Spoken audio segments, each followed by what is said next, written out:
Hi, everybody. Welcome to this new episode, I guess, quarterly episode of our release party for Humanistic Judaism Magazine. I hope you received my email on Saturday with a link to the full issue.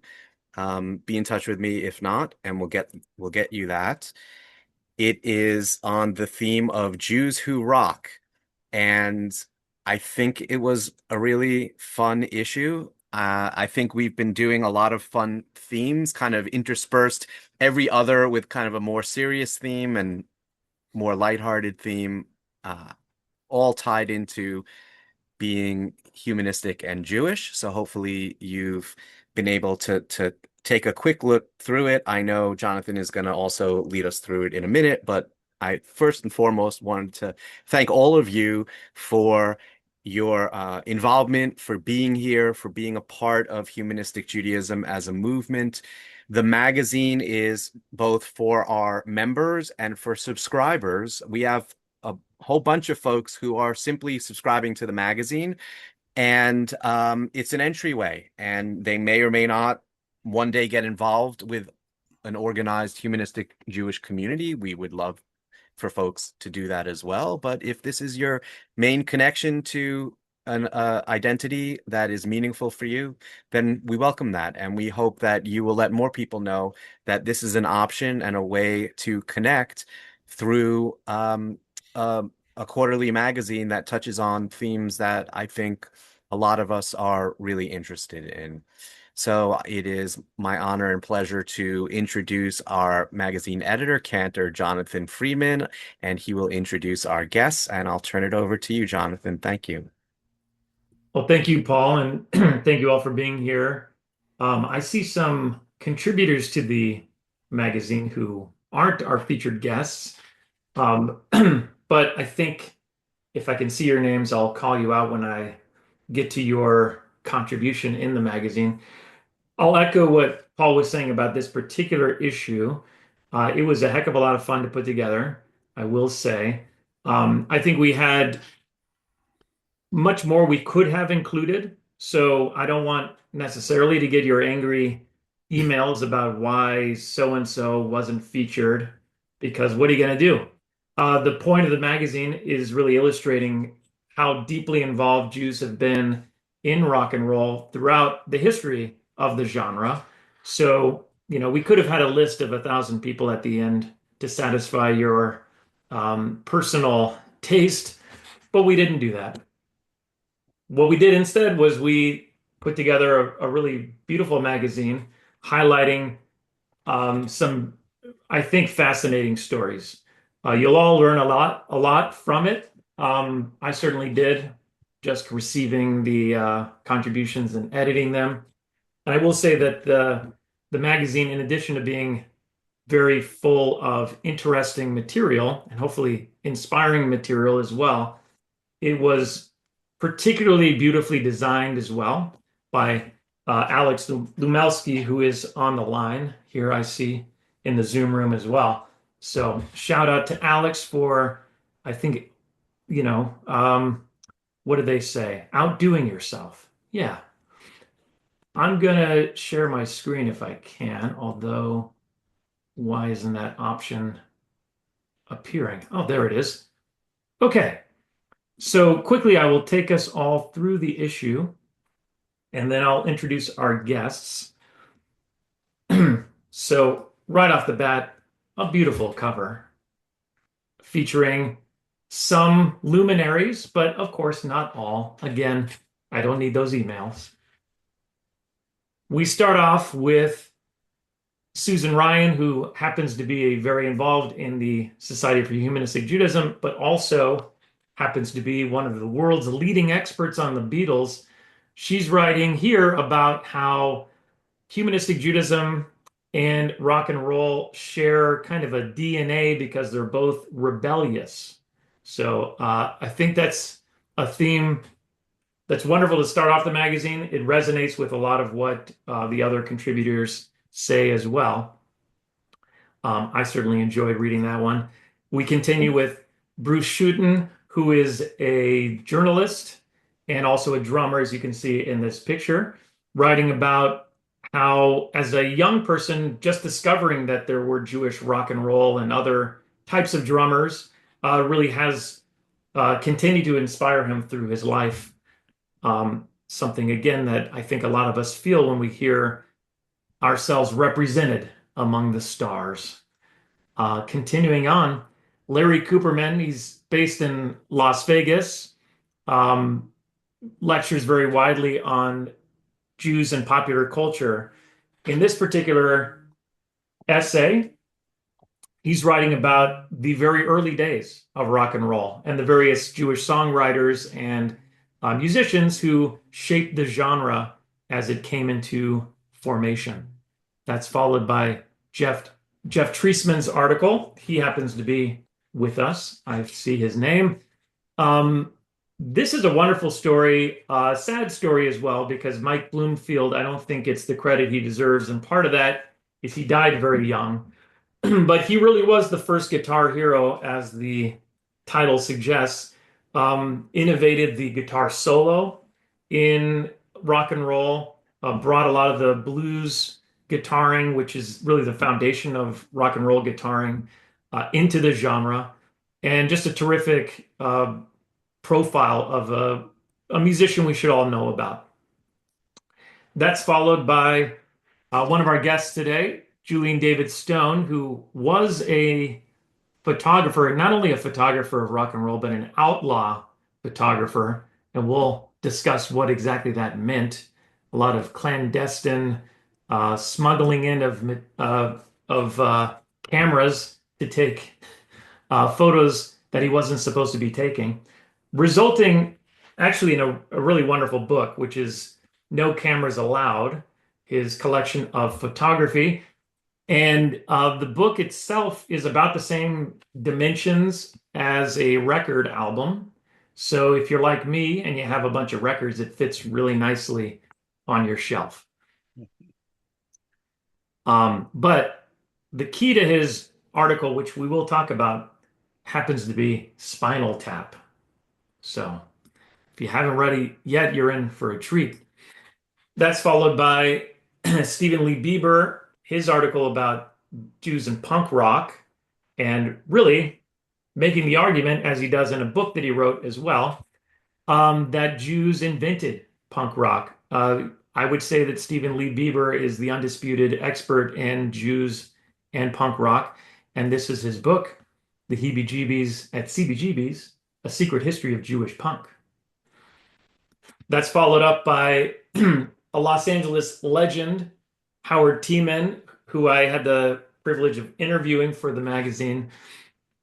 He's a tattoo artist, a poster artist, also played keyboards with Guns N' Roses, and has a heck of a lot of rock and roll stories from the trenches.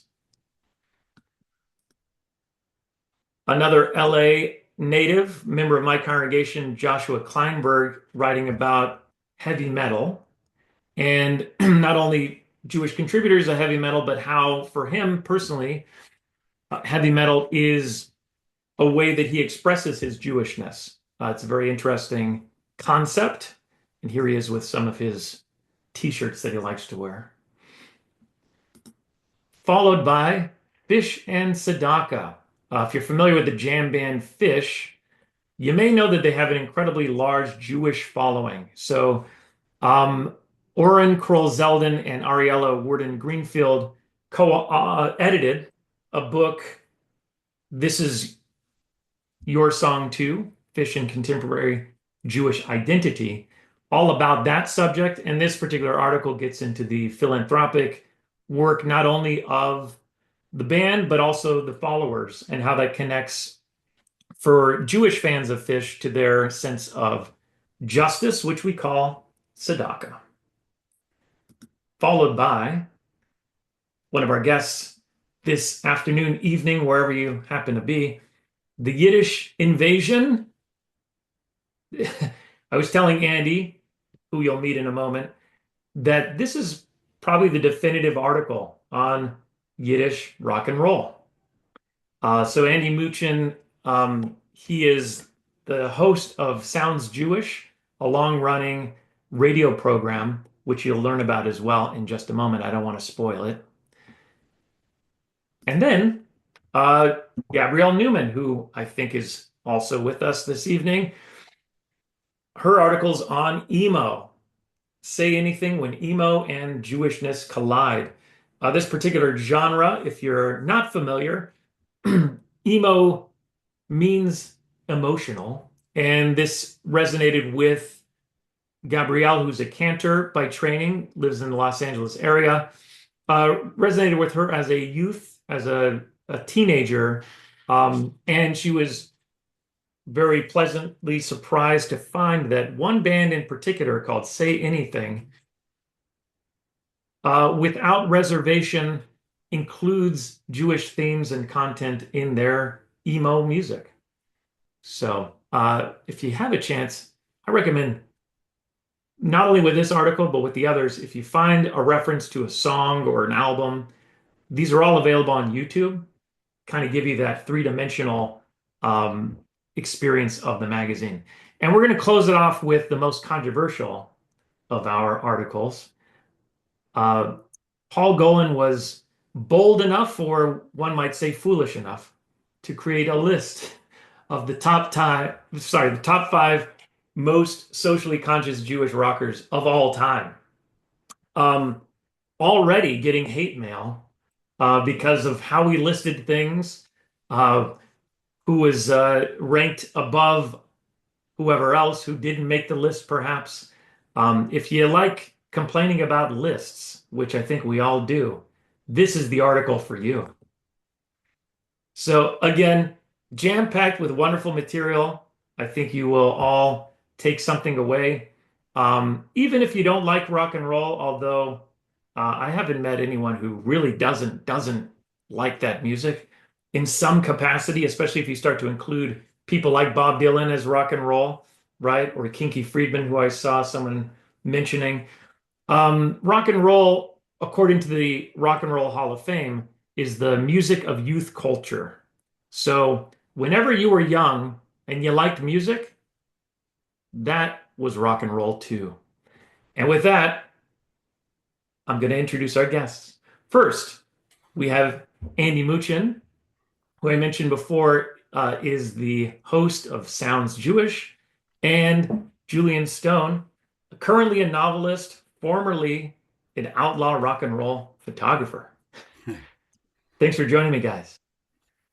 Thank you. Um, I'll be sort of moderating a little bit of a discussion between the three of us for a while, and then we're going to open it up to um, participant questions. So at that time, you can either write a question in the chat or we can call on you. There's that wonderful hand raising function in Zoom if you know how to use that. That's very helpful. But I just want to start out by thanking both of you for joining me and really for continuing our conversations because a little plug, you can find long, very fascinating conversations with both of these gentlemen in two different episodes of Amusing Jews, which I happen to co-host. Okay, so we'll start with Andy. Um, what can you tell us about Sounds Jewish, how it came about, what it is, how we can find it, basically your spiel. Okay, thank you very much. And thanks for having me here today and for including me in the issue of the magazine. Sounds Jewish is a weekly 1 hour Jewish music program that is broadcast out of, believe it or not, Mississippi Public Broadcasting in Jackson, Mississippi. It's also on the worldwide web station. Whose name I'll think of in a moment, and it's also distributed to public radio stations broadly and picked up, I suppose, narrowly by a few of the stations. So yeah. Oh, Radio J is the other station I'm on the web. Yeah. Yeah, and just a follow-up to that, what I guess what is your criteria for defining Jewish music that you play on that program? Well, it's a music that touches on a Jewish theme, as I judge that, in some way, and it can be the topics of the songs, the style of the music. Uh, well, those are the general approaches I take. In some ways, almost any Israeli Jewish song could fit, though more and more I'm moving toward European and American and Canadian songs. And so it's Jewish in the sense that uh, Jewish fits broadly across society, and I try to pick as many interesting and maybe unexpected examples as I can. Yeah, and I know you don't have to be Jewish to like Jewish music. I don't think you have to be Jewish to make Jewish music either. I think that's true, although most of the artists I include are Jewish. But yeah, not everybody in all these bands is Jewish. There are a lot of non Jewish klezmer musicians, for instance. So, Right. yeah, Yeah. Thank you. We'll get back to your sure. article and how revolutionary I think it is. But Julian, um, tell us about your days in the 80s being a outlaw rock and roll photographer. What did that entail? Sure. First of all, thank you for having me on. Basically, my story is that as a lot of kids, as a teenager, I dreamed of being a rock star. That ended about 10 minutes after I actually picked up a guitar and had no talent. I was into photography and thought, oh, that'll be my way in. I'll photograph bands. First time I tried to do that, I discovered it wasn't quite that easy. Interestingly enough, you mentioned the Ramones. It was a Ramones concert that I first tried to get Hmm. to go photograph, and I was turned away and I was about to dump the equipment back in my car.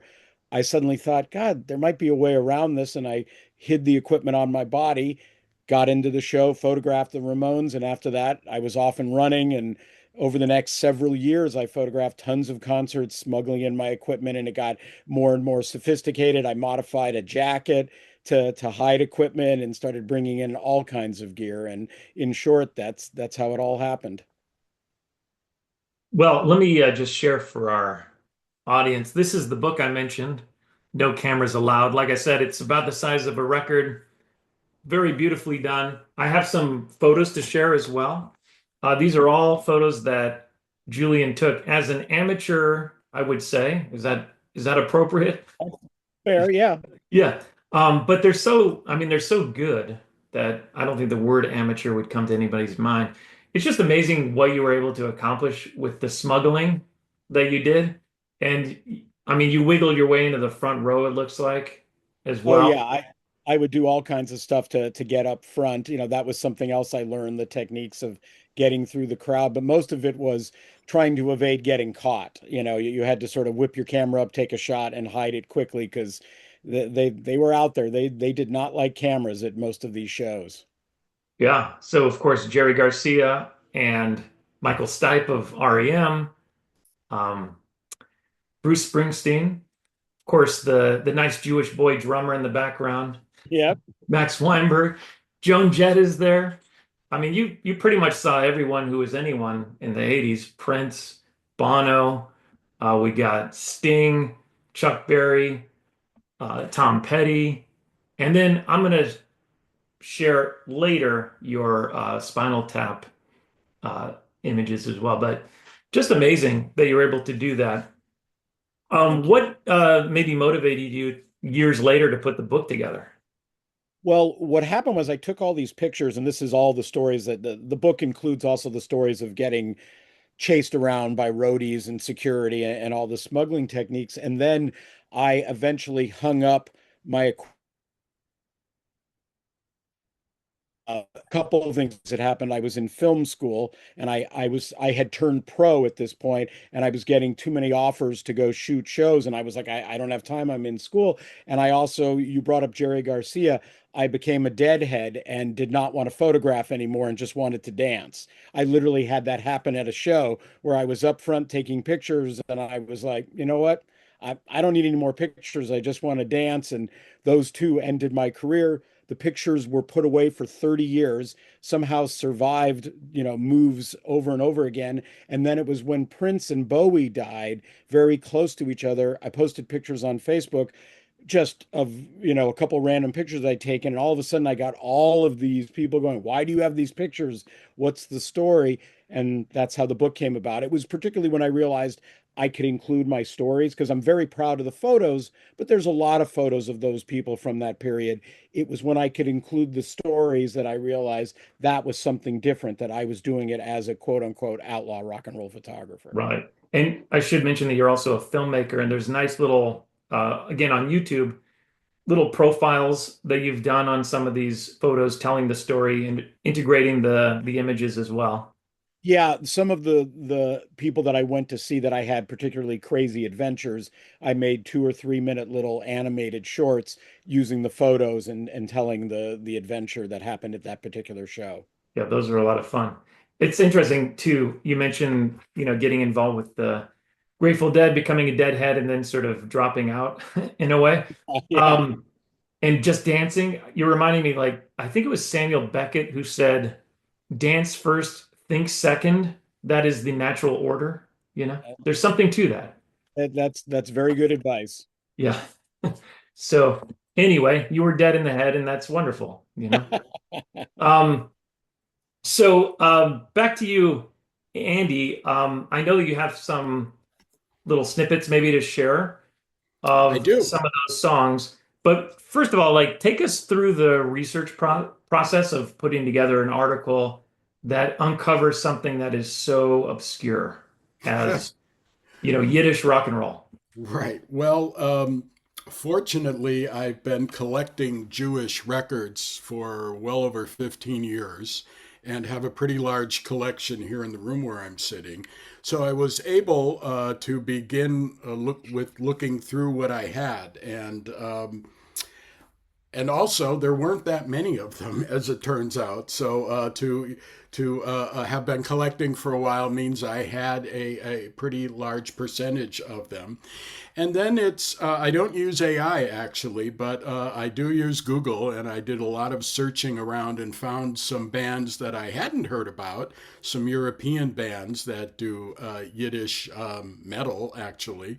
And then it was just diving into the music and listening to songs again and reading, which I love to do, record jackets, LP jackets, and the information on the back.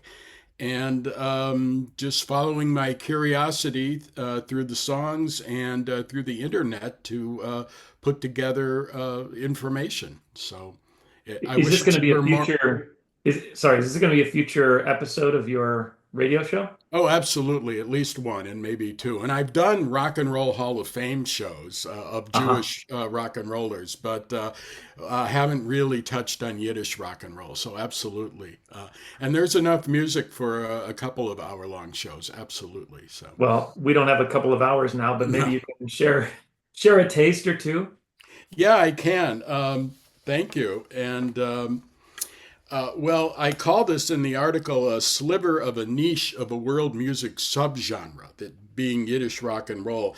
And it really started in 1957 with a performer who wasn't a rock and roller. This was Mickey Katz, who was a parodist who took popular songs on the U.S. Radio and turned them into Yiddish and English parodies. The language he used has been dubbed Yinglish.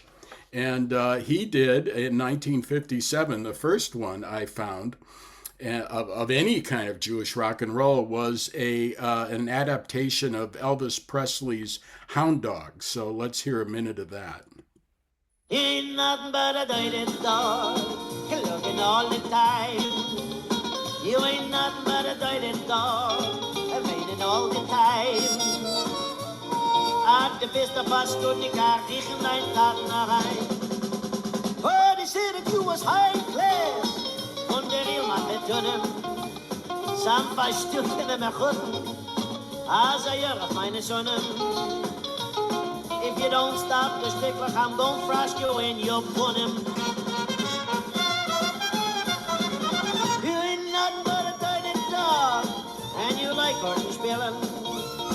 If you lose a couple dollars, like a dog van Stoen Bielen, you're a craveable fun and you never even laid no villain.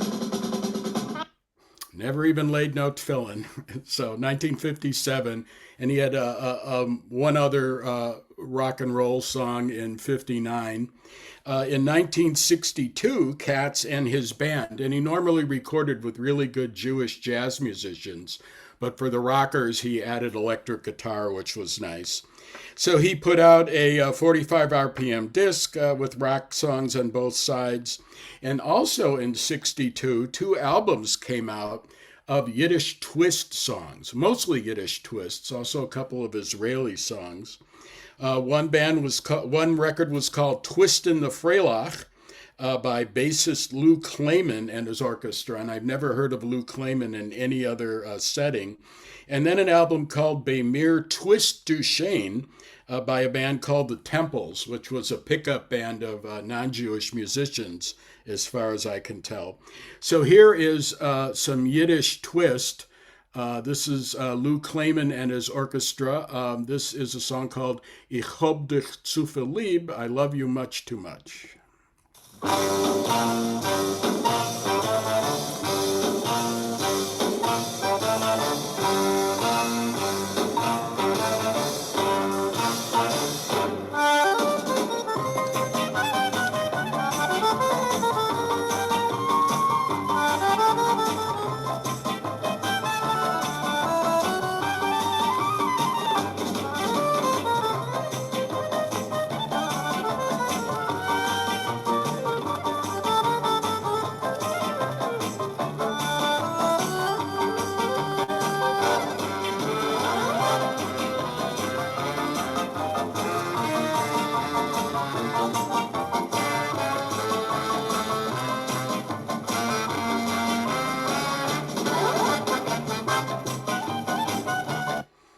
No vocals, just instrumental. And as I mentioned in the article, only in Yiddish rock and roll do you have accordion taking the lead, and pretty effectively.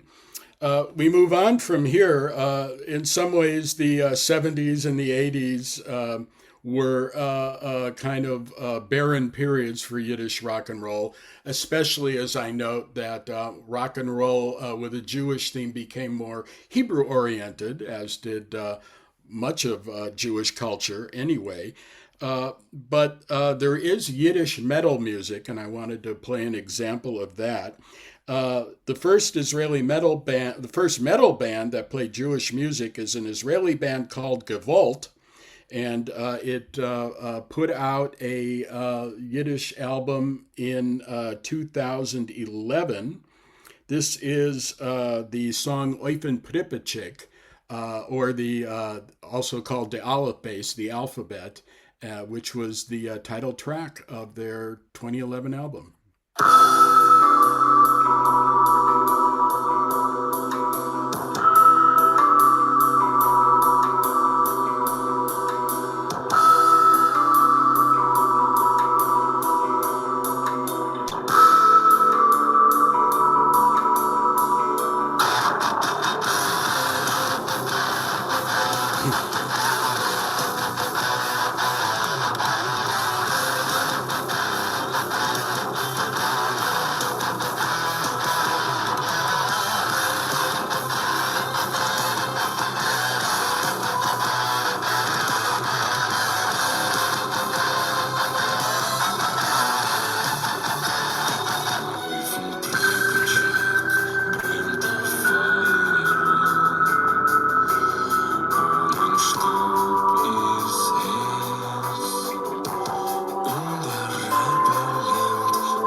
Okay, you get the idea.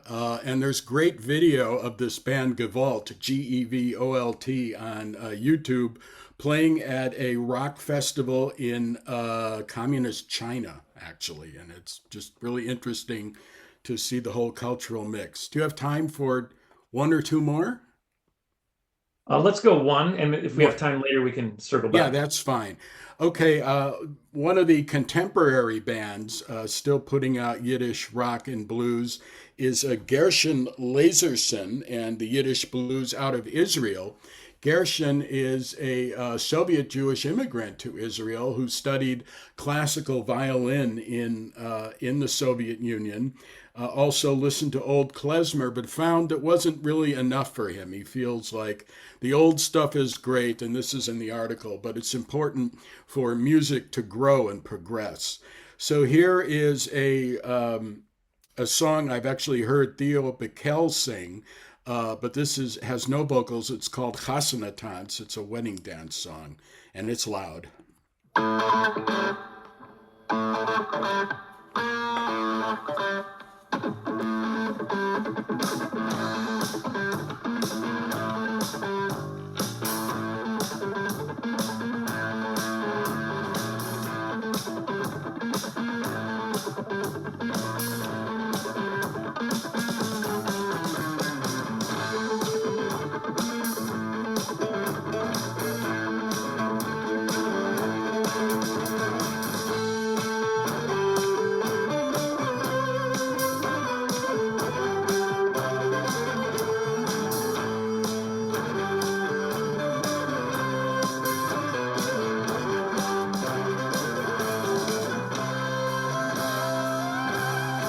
Okay, you get the idea.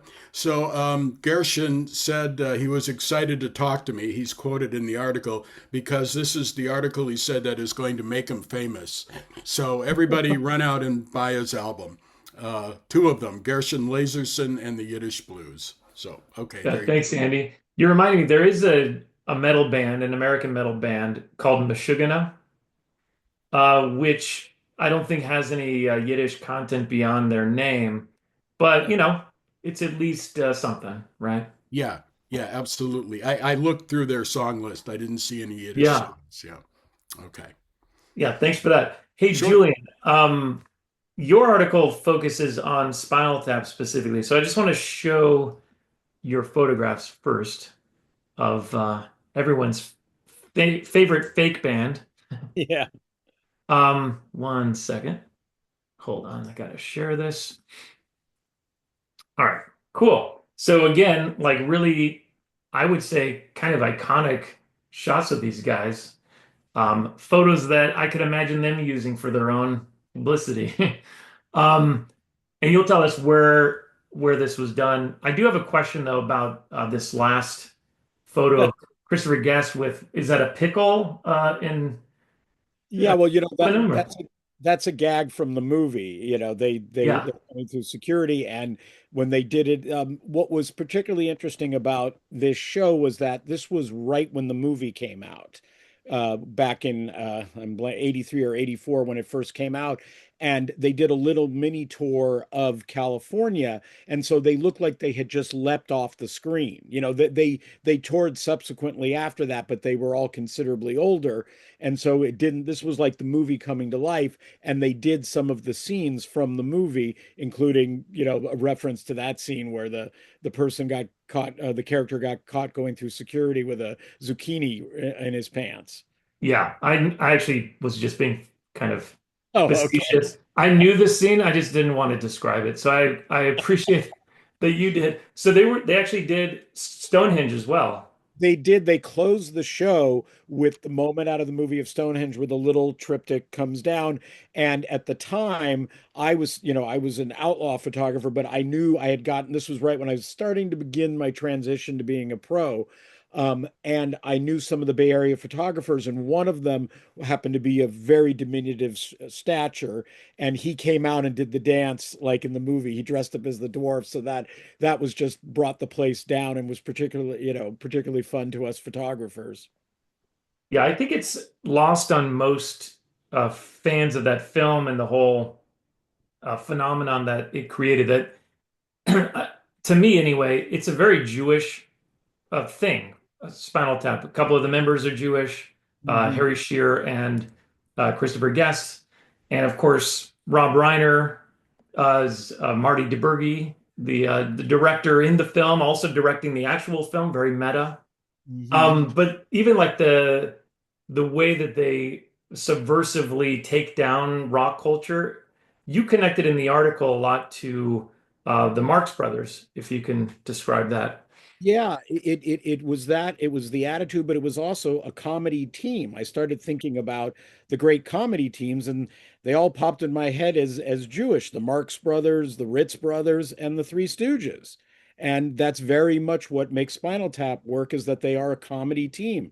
It's three iconic characters within the construct of a band, like the Marx Brothers, getting into crazy adventures and constantly in conflict with each other, which is very much the Marx Brothers. So when you reached out to me and we you mentioned that up, I immediately connected it to the Marx Brothers, and I was able to use, as I do in the article, something that I've always wished I could have seen the Marx Brothers on stage, and having that experience of seeing Spinal Tap at that moment that the movie had come out was kind of the same thing, because they only played a handful of shows at this moment in time, and I felt so lucky to have been there, because it was so fun. I cannot describe how insane it was, and you could feel from them, the performers, they couldn't believe it either, that this fake band was playing a real concert. It was, which is part of why the movie is so good. They really play instruments, but you could see on their faces they could not believe they had sold out a club, in San Francisco. It was packed. Yeah. Did you see the second documentary? The The the new movie, the one that came out with Yeah, yeah. I never got a chance to see that. Is it any good? It was disappointing. I was so excited for this, and I was saying to people, I don't care what they do, I'm gonna love it. And it surprised me. They're I don't know how to say this. It's who am I to say, but they're all so incredibly talented, and it just seemed like everything that was so basic to what they had done the first time went out the window. It kind of shocked me. And they've done, since the movie, they've done like straight to video or home video things that were all really good. And that's why once it became that they were going to do this big movie, Hmm. I could not wait. That being said, if anybody has seen it, it's worth it for the ending. The ending of it makes it all worthwhile. I don't want to give it away, but there is stuff at the very end that makes the entire experience. It's only 1 or 2 minutes, but honestly, it's worth it. It's worth the whole movie. Yeah, I mean, the way you're describing that is the same reason why I am completely unenthusiastic about Spaceballs 2. Yeah. Well, I'm kind of in the minority. I'm not a big fan of the first one. I that's one I've tried to watch over and over again, and I Huh. love Mel Brooks. I talk a fair amount about him in my other career, talking about the horror films, because he made Young Frankenstein. So I've been a big fan of his work in the '70s, but that one never quite landed with me the way it does with a lot of people. But I know it's a very beloved movie. Yeah, I think the phrase agree to disagree applies here. Yeah. Andy, in terms of like the humor, just the Marx Brothers, Spinal Tap, Mickey Katz was such an amazing phenomenon. I know you know a lot about him. If you can just share a little bit more, I think, especially now with well, so many years have gone by. I don't know how much of a part of the consciousness he is anymore. I think, unfortunately, yeah, he's largely forgotten. He's the father of Joel Grey, the actor, and the grandfather of the actress who's Joel Grey's daughter, whose name I don't remember, Jennifer or something, but somebody Jennifer here Grey. will know. But yeah, he actually came out of Cleveland and playing clarinet, and he joined Spike Jonze's band in the late '40s. And Spike Jonze was a parodist, and there's video and photos to be found online of Mickey Katz with Spike Jonze, and then he had this idea of parodying popular songs in a Yinglish style, Yiddish and English, and he started putting out records around 1950. Had a number of albums coming out throughout the '50s. It's some of the first Jewish music I listened to seriously, and I always loved it. He had such a great, funny spirit, and always hired really fine swing jazz musicians to accompany him. So the music's always good too. I didn't realize he came out of Cleveland, which of course some say is the birthplace of rock and roll. Mm-hmm. I know Alan Freed, the disc jockey, Jewish, of course, uh, is credited with popularizing the term rock and Mm-hmm. roll. That's where the Hall of Fame is and all that stuff. Do either of you have an opinion about how broad the Rock and Roll Hall of Fame is in terms of the inductees? I mean, I don't personally, but I know some people are passionate about like a small hall, you know? Yeah, it is something that, when the nominees come out and it's a conversation with my friends, we all sort of joke, when it's Dolly Parton and people like that getting in. But I actually kind of like it because I agree, the reason, I think about this a lot that McCartney, Stones, these bands have been around, these people have been performing for 60 years, and part of it is that it's such a big tent and it reinvents itself. So I think it's a testament to that because, I think back when in the 70s, the bands from 50 years before then were not filling stadiums, They just were what Rudy Valley, I guess, big star of the 20s. He was, I don't know if he was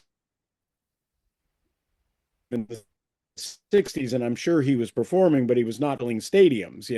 So part of it is that it allows so many influences and it constantly, regenerates itself. So I think it's great Yeah, personally. it does speak to the I guess flimsiness of genre, right? There's genre is a fake thing, I will just say.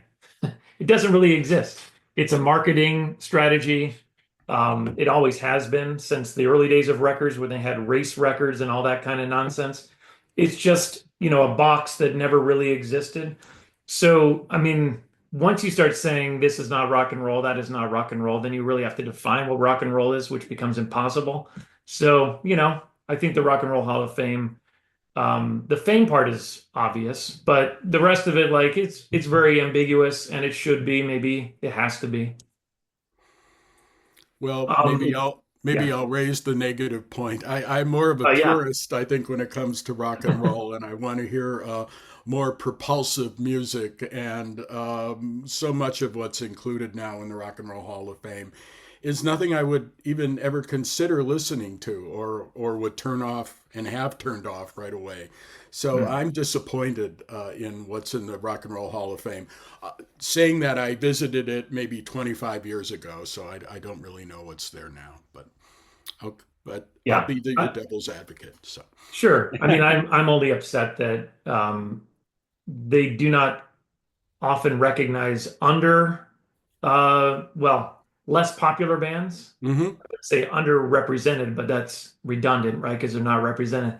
But the bands that are very influential that other bands talk about being so influenced by, they're not represented, or the artists are not represented. So there's kind of the fame part, which I mentioned is like seems to be the yardstick, and that does leave a lot of people out. I would actually counter that if you don't mind, because I think they've actually done a pretty good job of that. When you see the broadcast, maybe they give them a little bit of short shrift in that, but I think they've done a pretty good job of people that have been forgotten, particularly a lot of the 50s performers. There's a fair amount of them in there that you got to be pretty deep in to know who they are, that they don't talk a lot about them at the Mhm. live show, but if you go to the hall, they're pretty good about acknowledging it. And, in terms of the how wide it is, the other thing I would say, that if you're going to put the Beatles in the Rock and Roll of Fame, and obviously there'd be no Rock and Roll Hall of Fame without them, the number of genres that band incorporated and types of music at that point, because that's what it is. Rock and roll was about freedom, and part of that freedom is to explore in any direction you want. And I kind of have your attitude, Andy. There's bands that I go, boy, I would never listen to that, but isn't that the story? When I was obsessed in rock and roll in the 80s, that was my dad. He wouldn't listen to half of what was there, and now some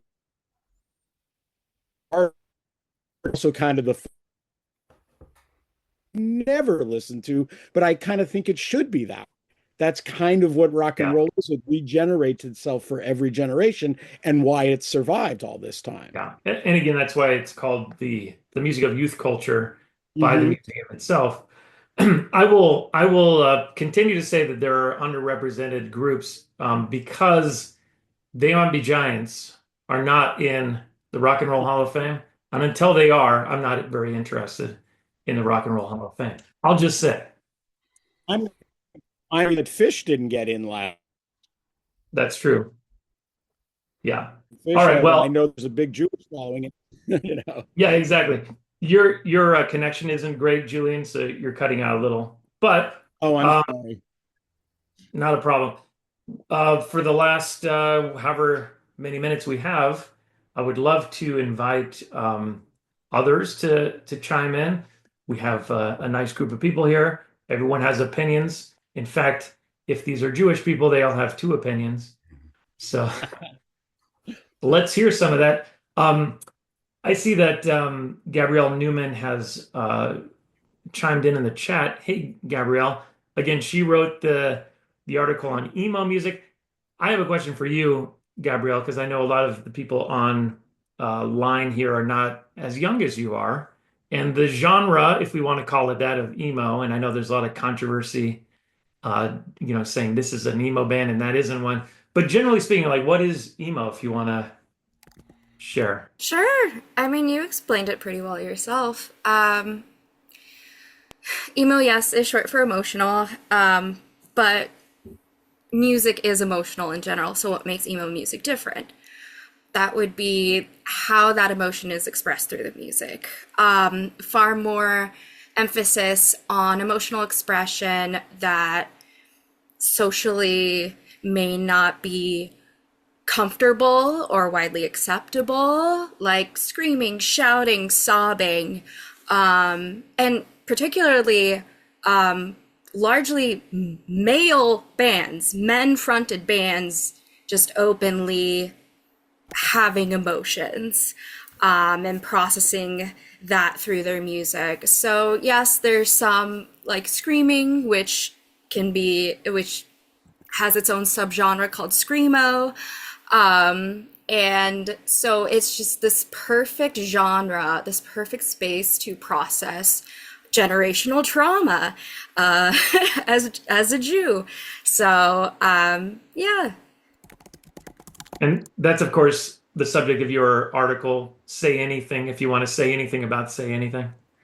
I could probably say something. Um, they honestly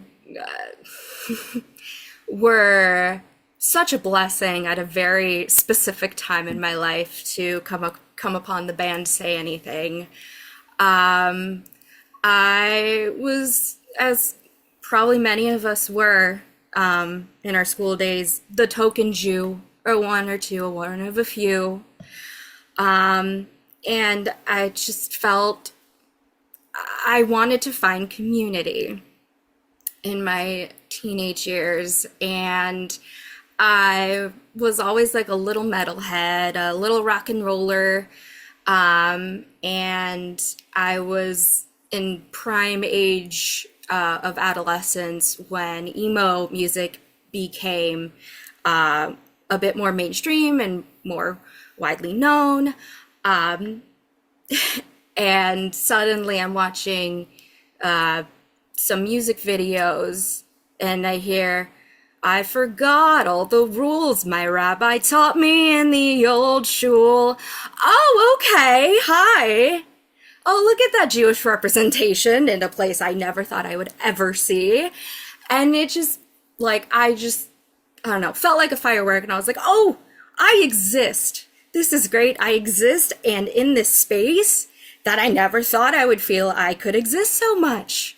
And it was just, it brought so much joy during, those difficult adolescent years. And still brings me joy. And I love sharing the joys of Say Anything to this day. Thank you. Yeah. Any questions or comments?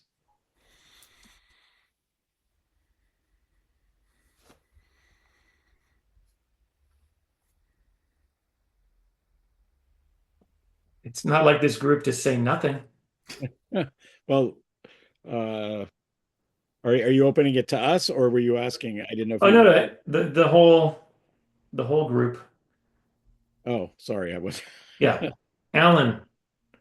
Yeah, I was just going to say, I think there's another point to be made concerning uh, the breadth or lack of breadth in the Rock and Roll Hall of Fame, and I think it's a little bit more basic. I mean, there's a my feeling is that when you don't talk about the Rock and Roll Hall of Fame, you just talk about rock and roll, people generally have a pretty good idea of what you're talking about and have a pretty good agreement that of what rock and roll is, even if you can't define it.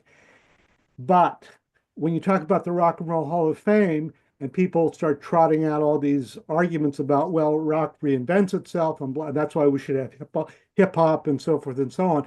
And my feeling is the only people who say that are people who are trying to make an excuse or a justification for why, what to my mind, and I think most people's minds, aren't really rock and roll. Um, I mean, I hate to quote a guy like Gene Simmons for reasons which I think are obvious, but I think he hit the nail on the head, and he said, when the Rolling Stones are in the Hip Hop Hall of Fame, then we can have rap artists in the Rock and Roll Hall of Fame, and I think it's a valid point. Yeah, I hear what you're saying. Actually, I touch on that in the opening to my introduction to the magazine. That usually we use the ear test, right? We know rock and roll when we hear it, and then, like you're saying, the Rock and Roll Hall of Fame comes along and tells us we're wrong, right? Um, Exactly. yeah, Exactly. yeah, Paul. I'll push back. I was very unhappy those 5 years between Madonna getting in and then Rush getting in. Like that was a war crime. That said, um, look, Parliament Funkadelic, which is one of my favorite bands of all time, Funkadelic was a rock band, Yeah, and most people have no idea about that. And I don't think they were even as Funkadelic, it was all a consortium of musicians led by George Clinton. If you've never heard of Parliament Funkadelic, check it out. And he had these two bands going at the same time, and Funkadelic was more rock but certainly plenty of funk. And Parliament was more disco, but plenty of funk. And so, to say, well, it's not the Rolling Stones, right? I think it leaves room for potential bias, and frankly, there's a race component that needs to be discussed when you talk about rock and roll, period. And to like not include the original bluesmen, for example, in the Rock and Roll Hall of Fame would have been wrong, considering how much, like my other favorite band, Led Zeppelin, just like stole, and were forced to acknowledge afterwards the great blues musicians that they stole from. So to say, well, no, that's not rock, that's blues, I think does a disservice. And finally, I'll just mention Prince, who I think was top 10 greatest rock guitar players of all time. And his music is simply not categorized as rock. And if you go search on YouTube, Prince While My Guitar Gently Weeps, you'll see him on stage with like Clapton and a bunch of, I forget if it's Clapton, it's a whole bunch of famous guitar players. And he purposely went all out and blew the room away with his guitar playing. Um, and he doesn't get credit for being one of the all-time greatest guitar players. It, you know, his music didn't necessarily lend itself to like classic rock guitar solos, but if you see him play, it was remarkable. So again, to be able to include him, I think is more equitable than to have a more narrow definition of rock. yeah, absolutely. And I think Julian, you were saying the Beatles. I think it was you. Yeah, Are you know the Beatles? We could call them a rock band, but they're really a variety band, yeah. and No, almost like. Go ahead. no, I was going to say if they're in the Rock and Roll Hall of Fame, and obviously they deserve to be Yeah, there. The breadth of influences and music they made. I mean, that's Yeah. why I think you have to embrace all these other forms of music. And if you go through it, a lot of them are, you can trace them back to rock and roll. They evolved out of different things that were happening in that music when it started. But I know it is kind of weird branding, calling it the Rock and Roll Hall of Fame. It really should be the Pop Hall of Fame, but Right. it just doesn't sound as good. And Cleveland, obviously, with Freed and everything, wants to be the heart of rock and roll. They don't want to be the heart of pop. It doesn't sound as good. Right. Because there is something rebellious just about the term, something kind of enticing and edgy, Hmm. and pop is the opposite of that. Yeah, exactly.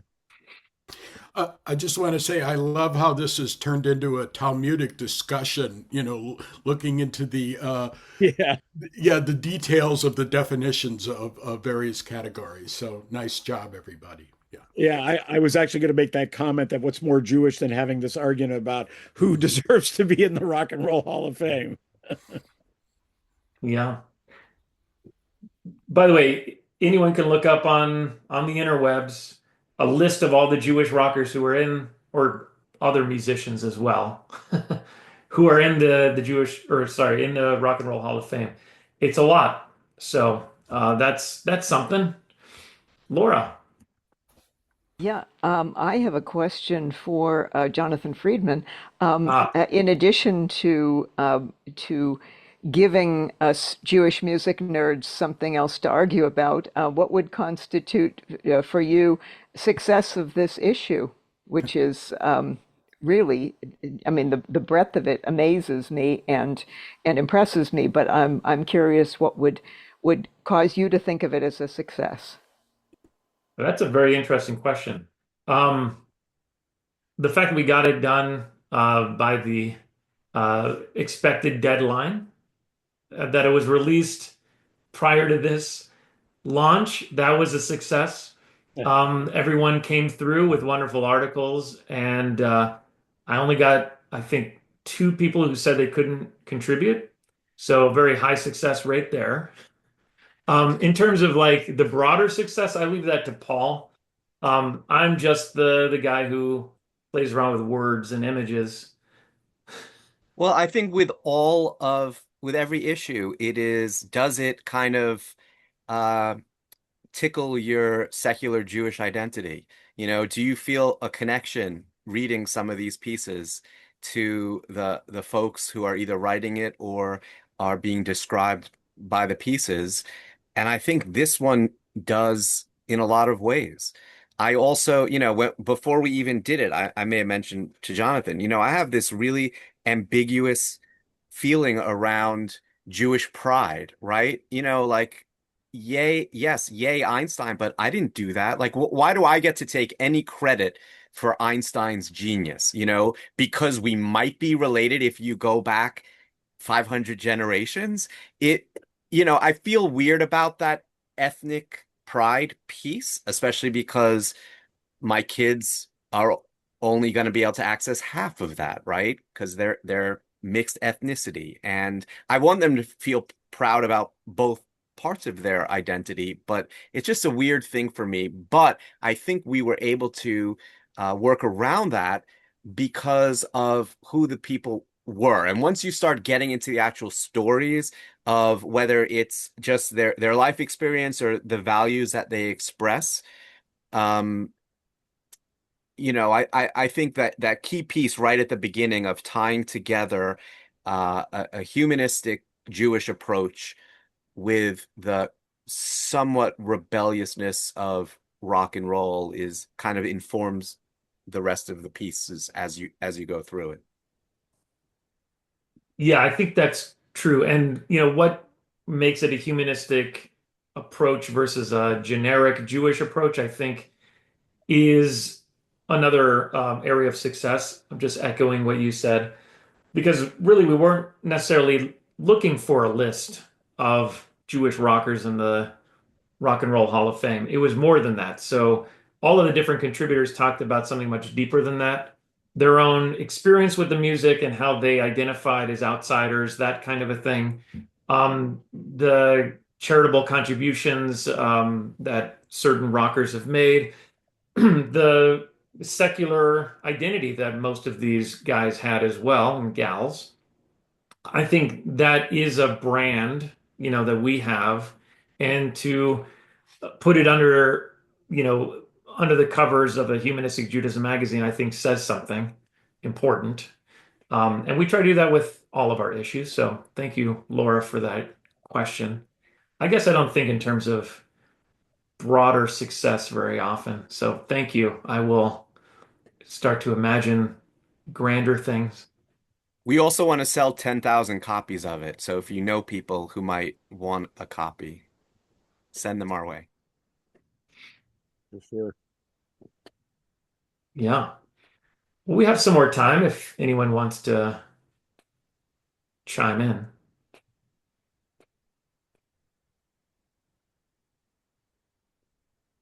Yeah, I have a comment. I'm Michael. The name on it is Marty, my wife. But you could expand things to look at the people that weren't rockers per se, but without them, we wouldn't have rock and roll. You mentioned Alan Freed is fundamental, but also there's like Brian Epstein. The Beatles are great, but without Brian Epstein, we probably wouldn't have had the Beatles. That he saw what they had and pushed it. And I imagine there's a lot of behind the scenes Jews that Absolutely. we don't know about. Yeah, not only songwriters, but Phil Spector, people like that as well. And some of the articles do get into that part of it. That's actually more interesting to me. If you look at like even the history of jazz, like Blue Note, Chess Records, like all these really important record labels were founded by Jews who happened to be interested in jazz. Not that they were themselves musicians, but they just wanted to support these musicians and, expose people to that music. So you don't actually have to be even a musician yourself to be an important contributor in American music. Nobody has really talked about promoting the Rock and Roll Hall of Fame to actually visit the place. I've been there several times, and one summer as an anti-social studies teacher, I actually spent a week there because they had a Rock and Roll Teachers Week where we spent all 5 days in the Rock and Roll Hall of Fame going through certain classes, but also just going through what we wanted. And I really want to encourage people to take more than a day. Thank you. Just quickly on the subject of people behind the scenes and being Jewish, Bill Graham is another example of somebody, the whole San Francisco Right. scene, you would have had the Grateful Dead, but you would probably have not had perhaps the evolution they were able to make and the business structure that they ultimately did without his involvement. And he was a Holocaust survivor. So, Yeah. there was a very big influence on that whole scene of Bill Graham. And he's actually a relative of one of my current bar mitzvah students. That's great. Oh, if I could say something briefly self-promotional, I'm going to be doing a full-out Zoom presentation on Yiddish rock and roll as part of the Klezkadia Festival of klezmer and Yiddish music. I'm putting the website address in the chat, and if you want to hear more tracks, including many artists that I wasn't able to get to today, and there's even some interesting video I'm going to share. You're welcome to check out Klezkadia and register to attend. Everything will be hybrid, so hope to see some of you there. Great. Yeah, just put that in the chat if you Yeah, have I did. already. It's there.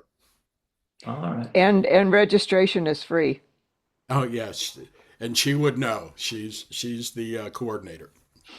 Yeah. I'm not seeing it for some reason. I'll try. Oh, my bad. I will do it again. There we go. I'm going to do it again. And since we're promoting things on Thursday at noon Eastern, we have our monthly Rabbis Cantors series, and we'll be joined by a guy you may have heard of, Cantor Jonathan Friedmann. wearing his Jewish scholar hat instead of Jewish pop culture hat. But I'm looking Well, that's both only half wearing. true. All right, wearing It's multiple both. hats. It's definitely both Okay. because this is the Torah portion that gave us this. Ah, there you go. So, Well, now Victoria's gonna have to join us. Did you see it, Victoria? The Torah portion that gave us this, he said. Awesome. Well, thank you everybody for joining us. We will do this again. Thank you, Jonathan. Thank you, Julian and Andy. That was really excellent and fun and informative. I learned a lot and we really appreciate it. The magazine is up on our website and spread the word. Let people know about it. We do this quarterly and we really appreciate your participation. So thanks, everyone. Have a great night. Thank you. Thanks for having me on. Take care. Thanks. thank you. It was fun. Thanks.